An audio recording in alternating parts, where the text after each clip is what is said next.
Hey there, it's Andrea, and welcome to the Voice of Influence podcast. Do you love to learn? I think most people that are listening to podcasts are probably doing it because they enjoy learning and growing, and they're curious about what's going on in the world and what they could do differently, what's going to help them to learn and grow. I am definitely somebody who loves to learn. And one of the things that I do, I'm a podcast person, of course, but then also videos and one of the learning platforms that I subscribe to is Masterclass. Have you heard of this? It's probably been advertised everywhere you look if you are a learner. You probably are being targeted by them to purchase their platform. I personally really love it. There's so many cool opportunities to learn from people who are masters at their craft. And those masters are typically even people that are famous. And so there's this kind of extra level of intrigue and interest. And one of the classes that I watched recently was Amy Poehler. Amy Poehler is a comedian. She was on Saturday Night Live and Parks and Rec.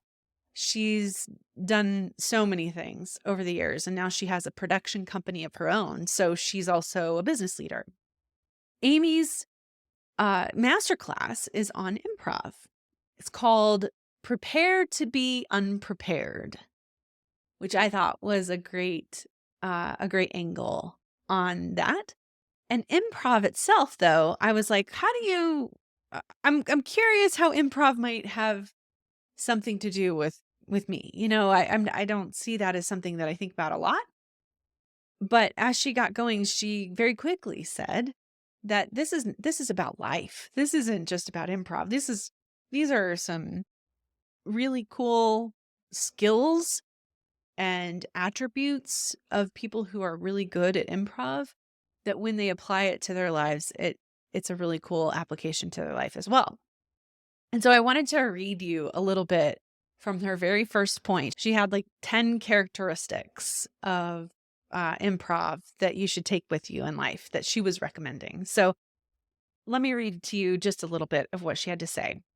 Let's start with number 1, which is keep saying yes. Yes. So when you're in an improv scene and someone comes in and says, "Doctor, the patient is ready."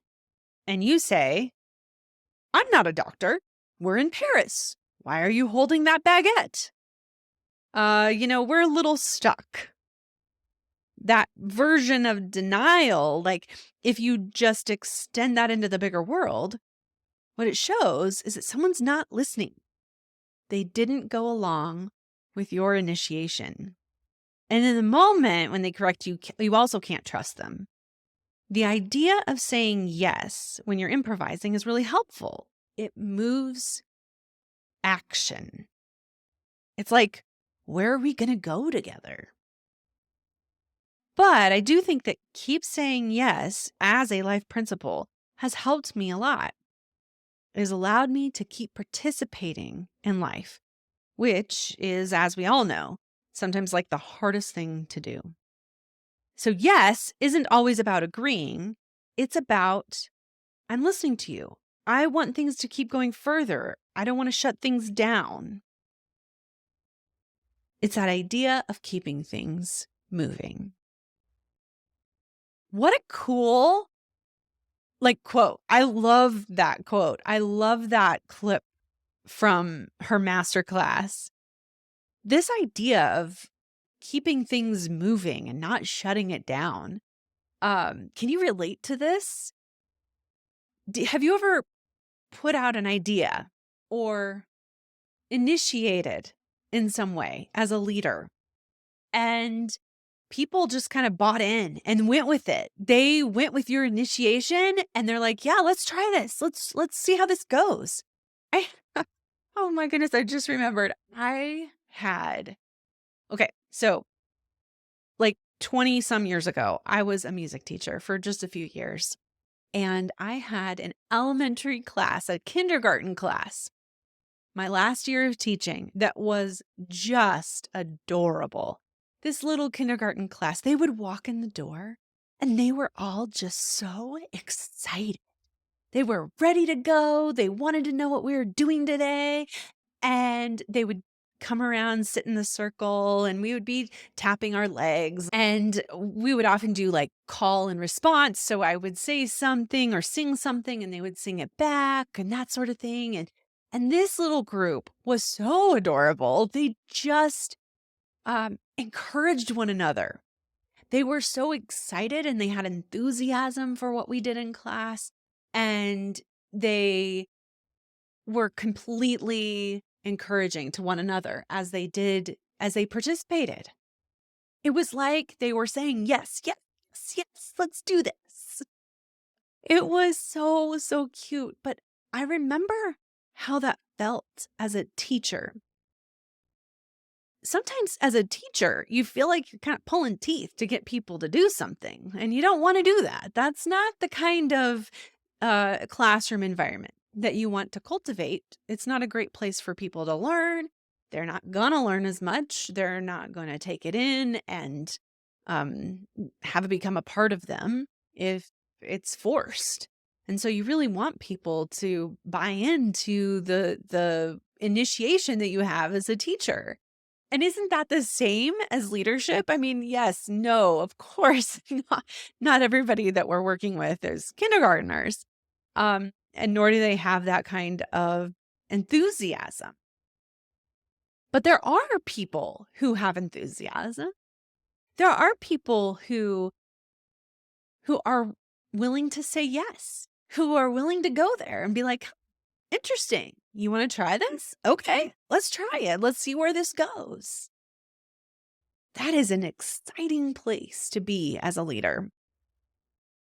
It's an exciting place to be as a participant too, because as a participant, you want life to be exciting. You want to have possibility, but not every group is going to have that much enthusiasm. Skepticism and resistance are pretty common right now. That feeling of saying yes to somebody who might be in a position of authority over you, that's not as common right now. And I think it's interesting because, of course, not everything we do should get complete agreement. There are times when resistance is important and we're putting a flag in the ground, a stake in the ground, and saying, this is my position, and I'm not going to go along with what you're wanting to do. That can be a valuable thing for disruption and revolution. It can be valuable for kind of a gut check for leaders. But when it becomes something that happens regularly or is a part of the culture in general, I think that's when you need to take a step back and start to ask why are we getting so much pushback? Why am I as a manager, as a leader, not able to get them to do what they need to do? Why aren't they saying yes? Why aren't they going along with my initiation? So I want to offer a few things that you can do to encourage other people to say yes and participate in your work environment and your culture and the initiation that you're trying to take with your team.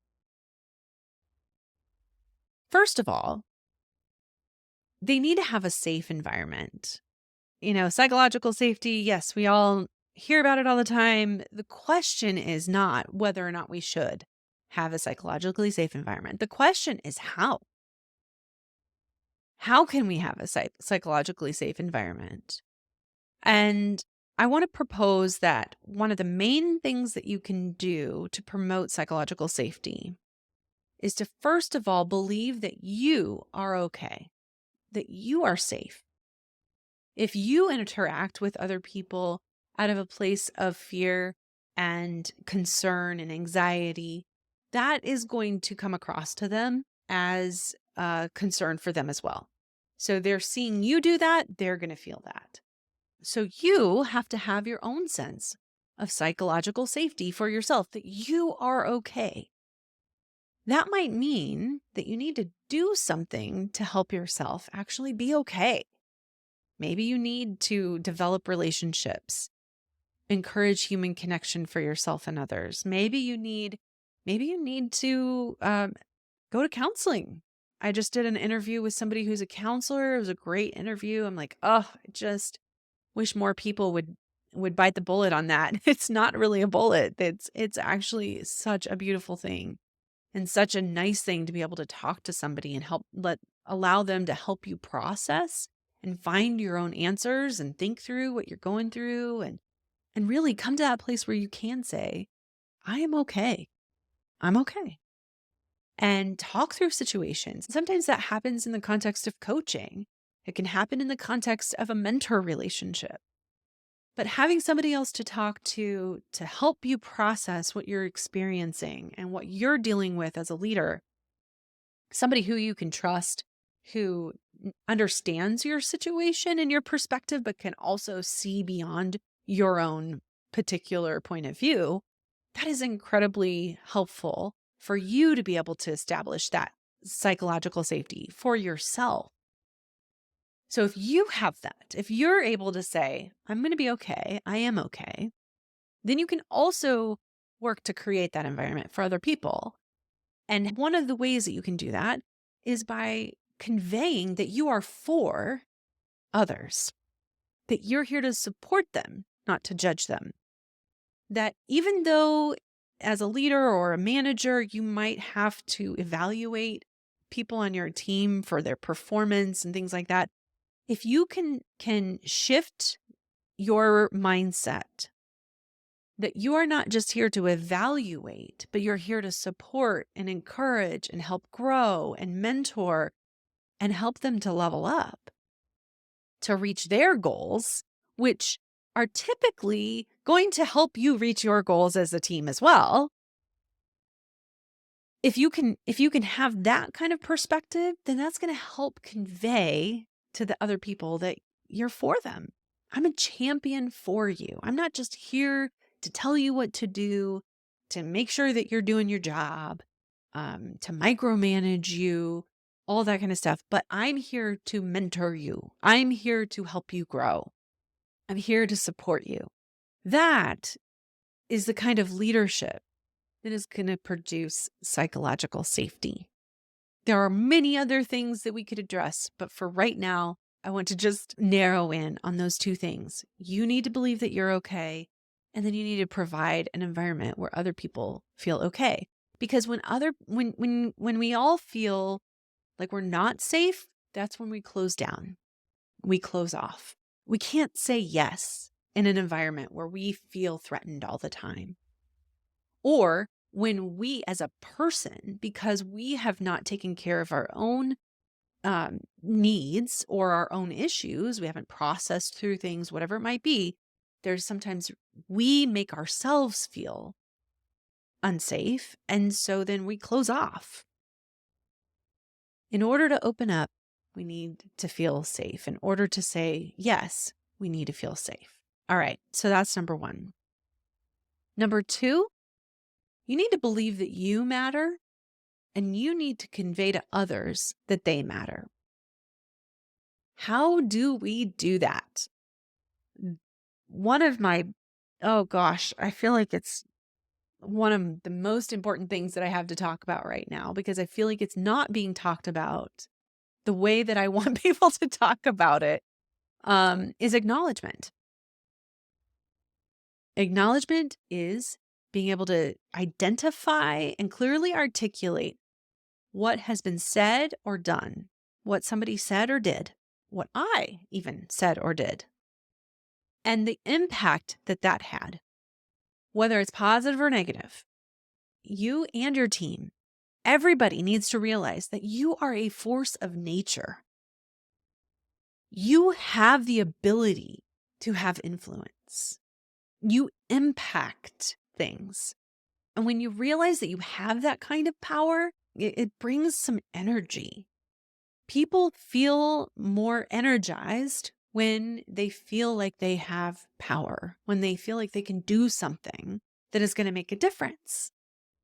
So you need to know that for yourself. Other people need to know that. That's why acknowledgement is so important. It's important for you to acknowledge things for yourself, not to be so what some people would call humble, but in denial or refusal to admit the kind of impact that they've had.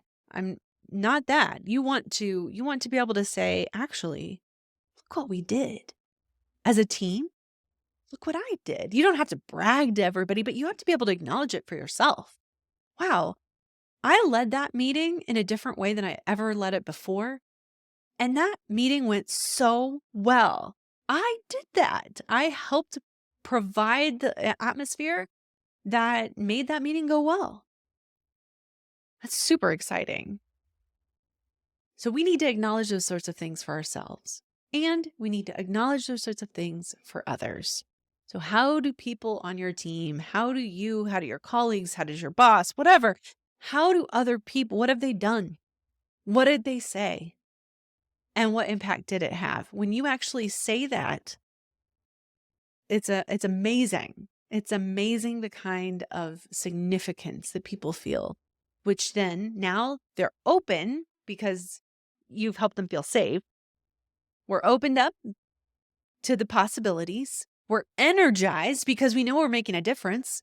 And now the question is, what do we need to do? Well, do I really believe that I can get better? Do I really believe that I have what it takes to meet the challenge of this moment? So we need to believe that for ourselves. I do have what it takes. And we need to believe that in other people. This person has what it takes. So I'm not just going to go save the day and do this job for them. I am going to call them to something greater. I'm going to encourage them and let them know, hey, I believe that you can do this. Let's figure out where the gaps are for you in your knowledge, in your skill set, in your resources or support, or in your understanding of why this matters. Let's figure out what those gaps are. And then I'm going to help provide you what you need from me to be able to do what I know you can do. So if we want people to say yes, we have to create this kind of environment. And I guess lately I've been calling it a collaborative learning environment, a collaborative learning culture. Safe, significant, challenged. It's the deep impact method from our library of resources. This is one of the main things that I think Voice of Influence has to share with the world. And this is one of the main things that we talk about in our programs. Safe, significant, challenged. How do we create that environment where people can buy in, where they're more likely to say yes, to go with your initiative, actually, to even take initiative?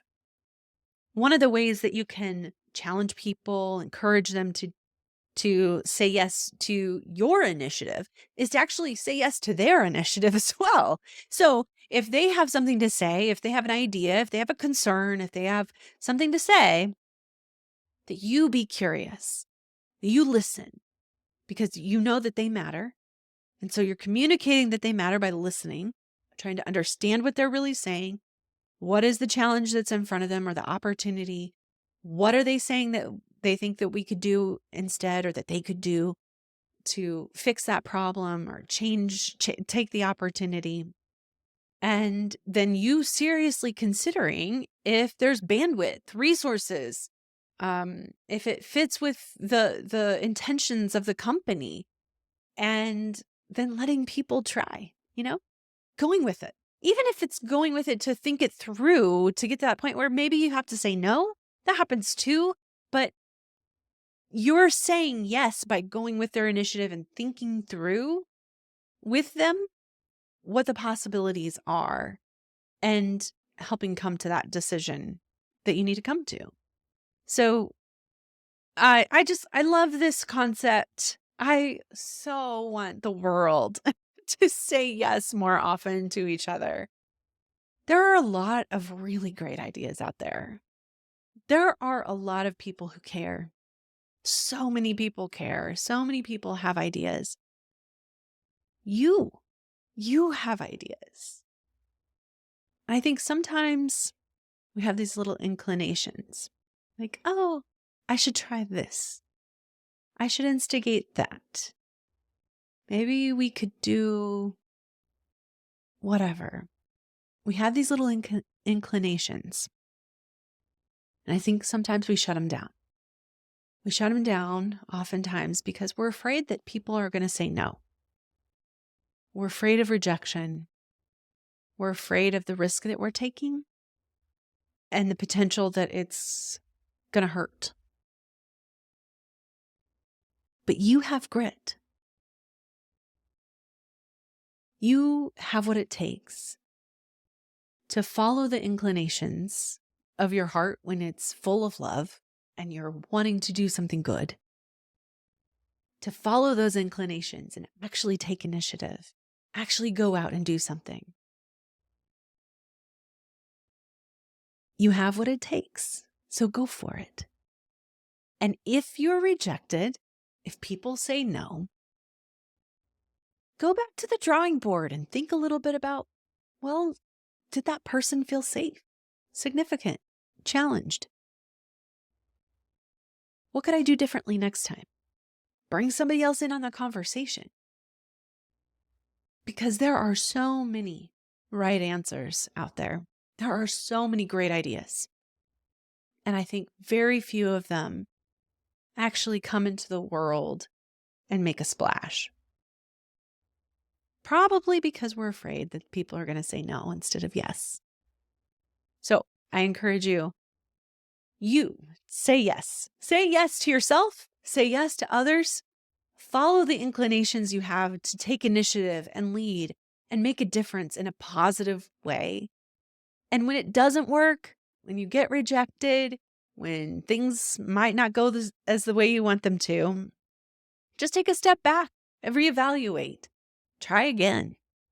That is what it means to have a growth mindset, to live and to create a collaborative learning environment. And if you're looking to grow your own ability to do this, if you would like to be a part of a leadership program where you can grow in this area, or where your managers that you have in your company, where they can grow in this area, our Manager Sprint program registration is currently live. You can go to voiceofinfluence.net/manager. There are two things that you can sign up for. You can register for the Manager Sprint that takes place in a couple of months, but we actually are doing registration right now because it does require some prep work. So it's time to register if you're interested in doing that. The second thing that you could sign up for is a free resource it is called Manager Conversation Checklist, which is actually a list of questions. There's 5 different kinds of conversations that you have. This particular document lists 5 different kinds of conversations that you have as a manager. And then what questions, spoken and unspoken questions, do people come to those conversations with? So you're the manager, you're leading the conversation. It would be good to understand the other perspective and how to address those things, whether they bring them up or not, So this particular checklist is super valuable. HR people from all over the country are getting this checklist, sending it out to their teams. I encourage you to do that. We really want to encourage these collaborative learning environments. So you can send that out. It also includes information about the Manager Sprint in case you want to participate or you have an idea about participating in some way. So come to voiceofinfluence.net/manager and, let's say yes. Let's get more yes out of our teams and for our teams so that we can make a bigger difference in the world. I believe in it. I believe in you because your voice matters.